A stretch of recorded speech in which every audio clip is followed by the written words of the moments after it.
Good morning, everyone. My name is Eugene Nicandri. I'm chairman of the Joint Authority and Canal Corporation Audit Committee. I'd like to welcome other members of the committee, Chairman Canal and trustees McKibben and Trainer.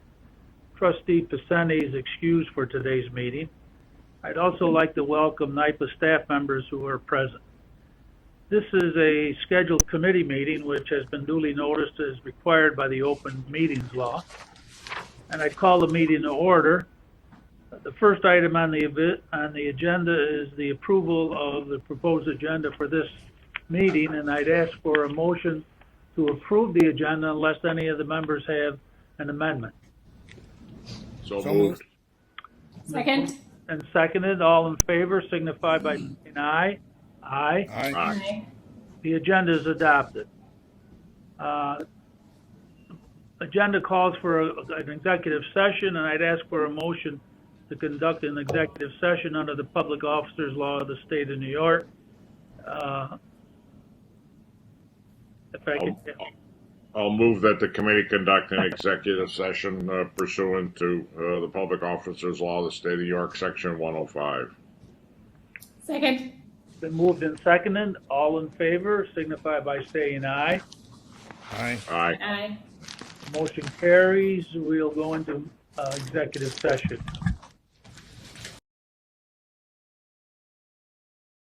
This committee is going back into open session. There were no votes taken in executive session. The next item on the agenda is the consent agenda. Those items have been provided to the committee members. I'd ask for a motion to approve the consent agenda unless someone wants to move it off the consent agenda. So moved. So moved. Second. All in favor signify by saying aye. Aye. Motion carried. The consent agenda is adopted. The discussion agenda is next, and for that I'd recognize Angela Gonzalez. Good morning, Chairman Como, Judge Nicandri, trustees, and NYPA staff. I'm glad to be here this morning to give you an update on our 2019 internal audit plan for NYPA and Canals, as well as an update on our open recommendations and an update on our transformation initiatives. So if I can focus your attention on the slide that says 2019 audit plan status. I do have an update for you from when you received these slides. We now have 53 audits that are now on our plan for NYPA and Canals. One was recently taken off. We have 21 deliverables at this point. We've reached 40% of our audit plan completion. The plan is on track to be completed by the end of the year. 3 reports are in reporting right now. 7 audits are in fieldwork or planning.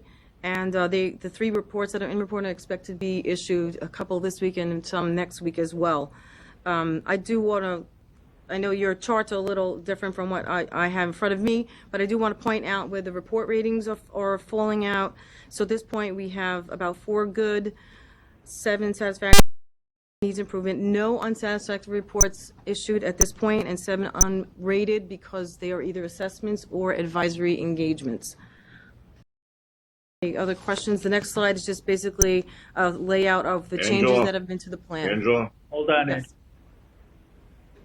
with the needs improvement audits, any recurring themes there, or any systemic type issues starting to bubble up, or there or needs improvement for separate and unrelated reasons? Some type themes, I mean, around policy procedures, but some of them were more control deficiencies in terms of what we've seen, but overall not all repeat themes that you've seen in the past. Okay. So the next slide is basically just the changes. I don't know if you have any questions related to that.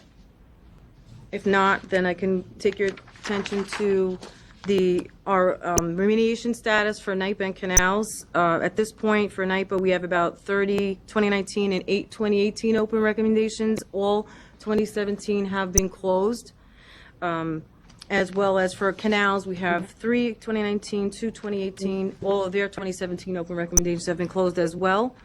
And the next slide after that is really the percentage breakdown of where we are in terms of 2018 closure. So we're at 90% closure on the 2018 items. We have 10 to go.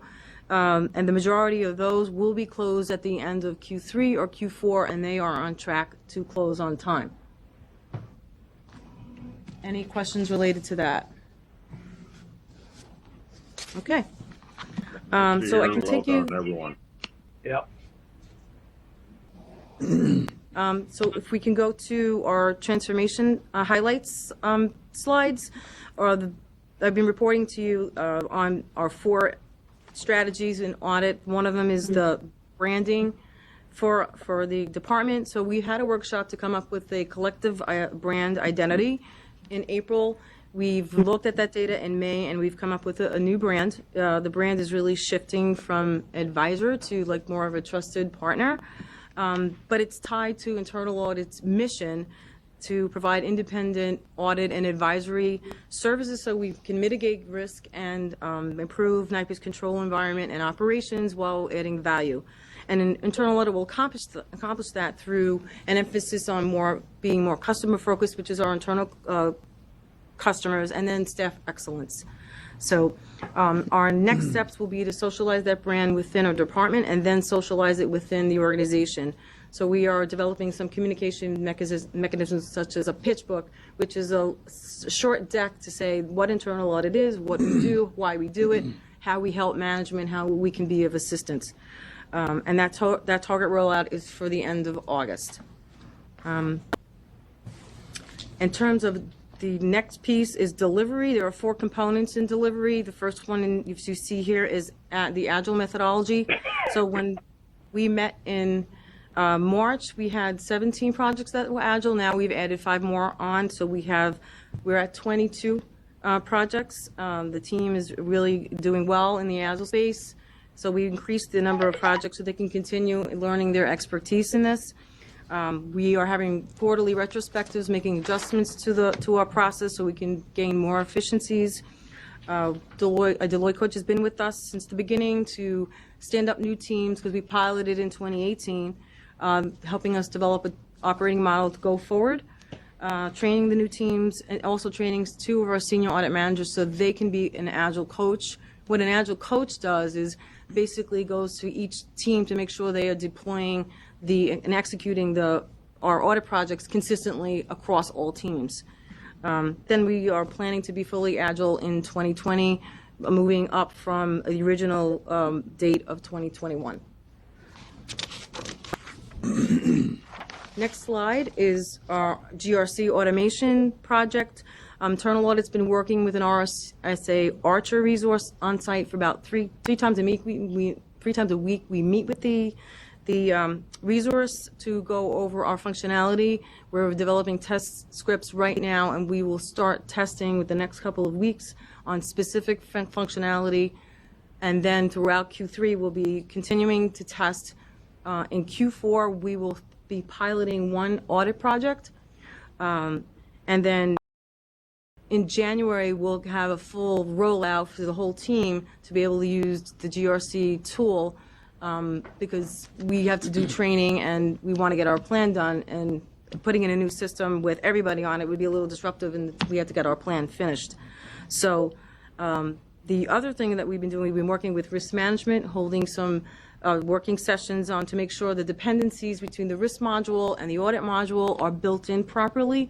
We've stood up a steering committee as well, so we have the governance in place, and we're still targeting to be live with both modules by the end of the year.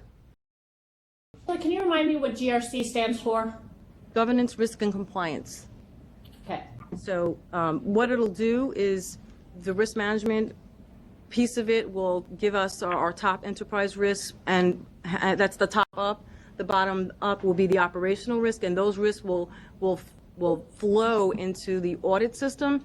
Then we can see the risk profile for all the business units within NYPA.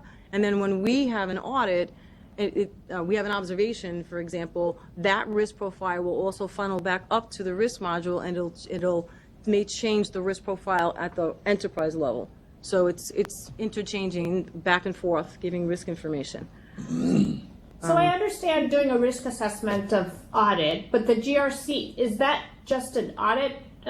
Is this an audit process that you're using, or this is more of a NIPA process that you're using in terms of automation?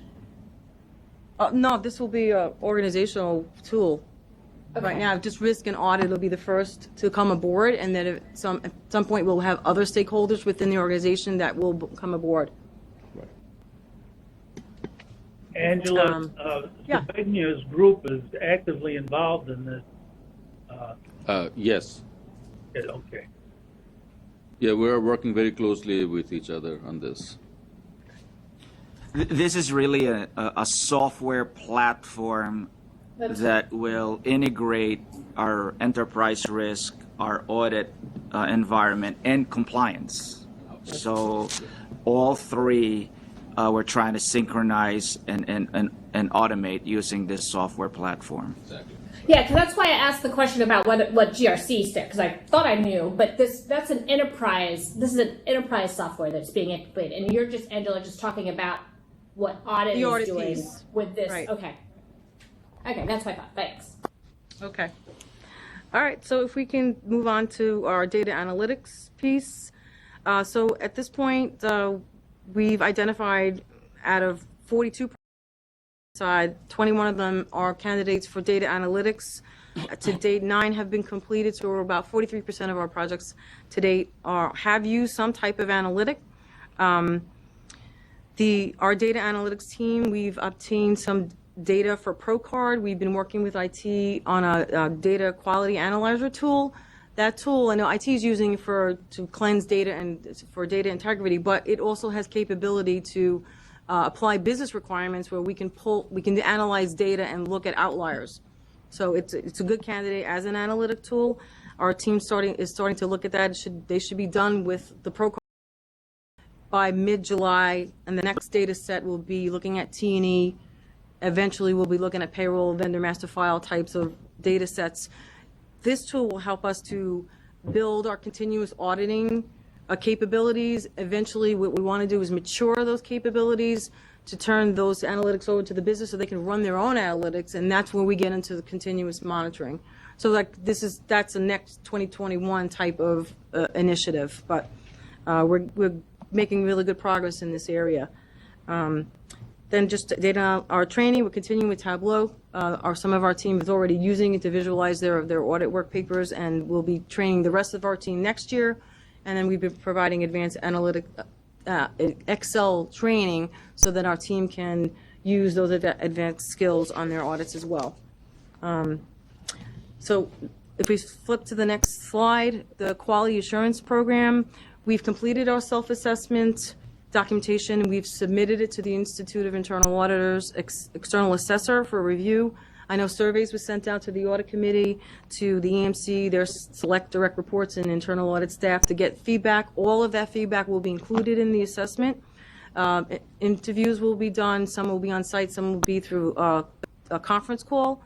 The external assessor will be here at NIPA the last week of July, and will complete a report to internal audit by August for comment, and then the final copy should be ready in September to be submitted to the audit committee. Any questions around that? Okay. So the next bucket is innovation. So we're at the point where we've aggregated timesheet data through May 31st. We're starting to take a look at what budget to actual looks like. This is the first time we've been able to have visibility into this type of data. Our leadership team is looking at, for about 15 audits through May 31st were completed. We do have some audits that are over, some are under. We're looking at root causes why. There are budget fluctuations. We understand there could be many factors for that reason, but we want to be able to resolve what we can. To me, this is good. This is a baseline for getting this type of data so we can start, when we plan for 2020, we have some actuals to be able to budget certain specific hours to certain projects. In terms of robotics, we have developed a use case which has been submitted to the intelligent automation team that Christine Pizzo is ahead of for its RPA organization-wide. We're part of the portfolio. And the use case is to start pulling SAP invoices to do for samples, which takes us about 2 weeks to do if we're doing 50 to 100 invoices. This should take us about a day or two with the RPA. I know they should start working on this RPA this month, is what I've been told. So we're getting into the RPA world. And then we've created a portal for our team to be able to bring in innovative ideas, and our innovation team takes a look at these ideas to see if they make sense to have a cost benefit. We want to keep the mindset of innovation within the staff. Lastly, on our talent strategy, our training and development program has been launched. We have submitted the contents and procedures to our staff. They use this training and development program as a guide to determine what type of training they need to excel their skill set or any type of career aspirations they may have down the road. I do want to point out that we have several staff that are pursuing certifications at this point. We have about 61% of our staff have at least one certification, and we have several auditors that have multiple. But I'm pleased that we're getting an uptick here because this just increases the professionalism of our team. The more certified we get, the more industry knowledge we have, the more value we bring to management, and I think that's an important point. Other than that, if you don't have any other questions, that's my report. Anybody have any questions of Angela? Well done, Angela. Great to see the of the department. So I appreciate your leadership. Yep. Thank you. Lee? Thank you, Judge Comel.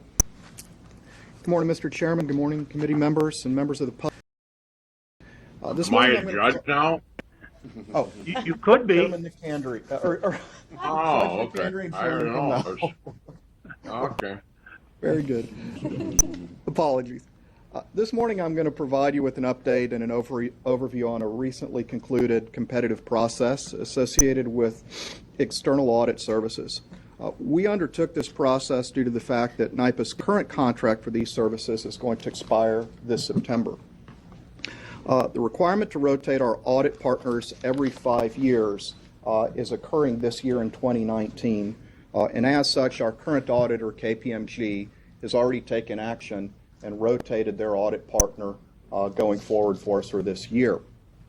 Also, as a matter of practice at the authority, what we do during these junctures is we put the entire audit services contract out to bid.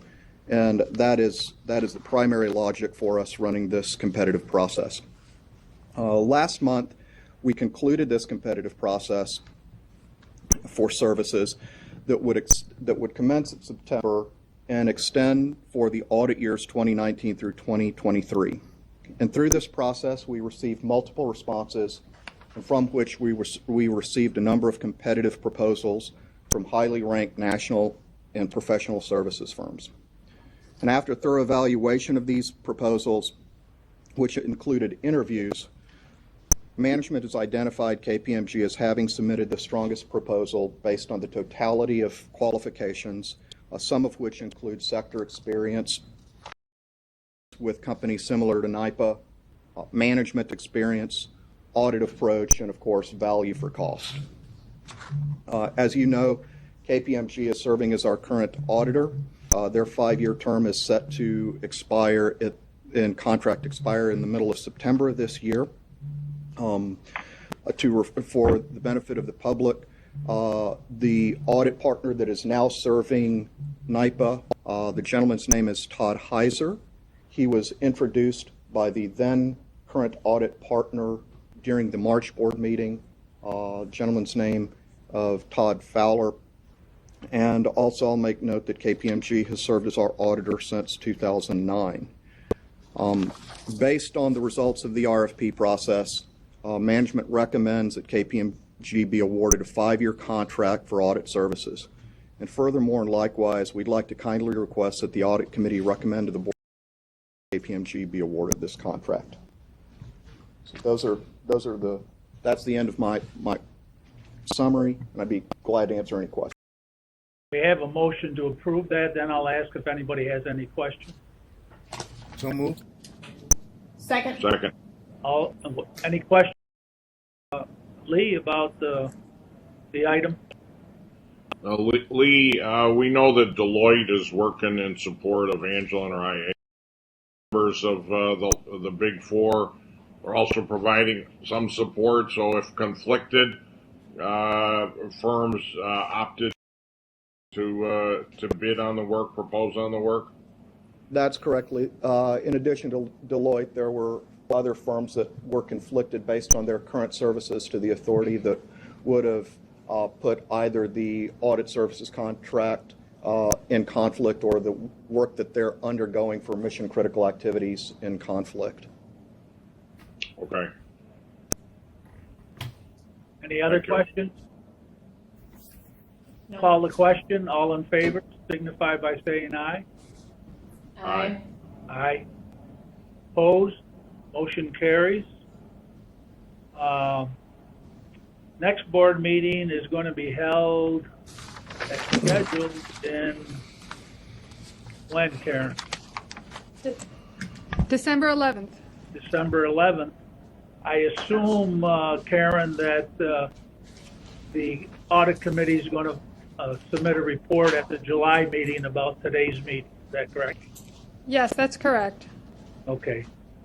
So there'll be a We'll summary. very much look forward to that report. Will be on gold leaf, Mr. Chairman. Would expect nothing less, Judge. Judge to judge, I would expect nothing. There you go. We have a motion to close the meeting. So So moved. moved. So moved. Second. All in favor? Aye. Aye. Aye. Motion carries. Meeting's adjourned. Thank you. Thank you. Thank you. Thank you, everybody. Thank you.